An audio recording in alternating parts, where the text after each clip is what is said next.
বিসমিল্লাহির রহমানির রহিম। সংগ্রামী সকল ফেসবুক ভাই বোন বন্ধু, বাংলাদেশের বাইরে এই ভিডিওটি যে যেখান থেকে দেখবেন আমার পক্ষ থেকে জানাই সংগ্রামী সালাম, আসসালামু আলাইকুম। সংগ্রামী উপস্থিতি, আর কোনো মা বোন ধর্ষিত বাংলাদেশে হবে না।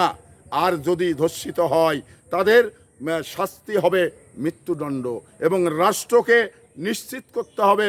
কারণ এখানে দ্রুত বিচার ট্রাইব্যুনাল তৈরি করে এদের মৃত্যুদণ্ড দিতে হবে। কারণ এই কারণেই দিতে হবে, কোনো নারী তার নিরাপত্তাহীনতায় ভোগ করবে এই স্বাধীন বাংলাদেশে এটা হবে না, এটা হতে দেওয়া যাবে না।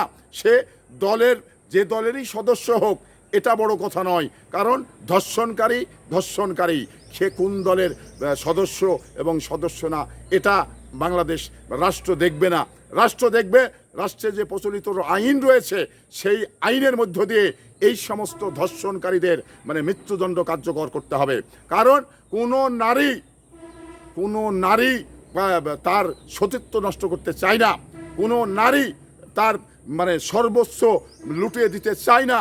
কারণ আমরা এই যে কিছু ধর্ষণকারী রয়েছেন, তারা আসলেই বিভিন্নভাবে বিভিন্ন দলের পোশাক পরে বিভিন্ন দলের ছত্রছায়ায় এই সমস্ত নারীদের যে রাতের অন্ধকারের ঘরে ঢুকে সর্বস্ব লুটে নিচ্ছেন। তো এতে করে যারা এই লুটে নিচ্ছেন, তারা কি আসলে মানুষ? তাদের ভিতরে মানুষত্ব রয়েছেন? যদি মানুষত্ব থাকতো তাহলে এই ধরনের ঘটনা করতে পারতো না। কারণ এই ধর্ষণকারীর বোন আছে, এই ধর্ষণকারীর মা আছে, তাদের চোখের সামনে যদি তার মা বোনে অন্য কোনো মানুষ ধর্ষণ করে, তাহলে সে কি করবে? তো এই বিষয়টি আমি এমন একটি শাস্তি হওয়া উচিত। কারণ এত বিচারটি এত দীর্ঘ সময় না করে দ্রুত বিচার ট্রাইব্যুনালে 3 মাস বা 6 মাসের ভিতরে এই বিচারটা শেষ করে তার যে সাজা হবে সেটা কার্যকর করতে হবে।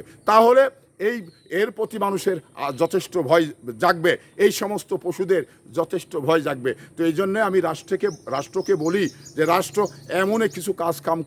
এমন কিছু আইন পাস করতে হবে, যা নারীদের, এমনি তো নারীদের পক্ষে আইনটি চাপানো রয়েছেন। তো সেই আইনের সঠিক যদি প্রয়োগ করা হয়, তাহলে কিন্তু আর কেউ ধর্ষণ করার কথা মনে করবে না, আর কেউ এই নারীদের অবলা নারীদের ঘরে ঢুকে তার সর্বস্ব লুটবে না। তো সেই বিষয়টি রাষ্ট্রকে করতে হবে, এই আশা ব্যক্ত করতে চাই।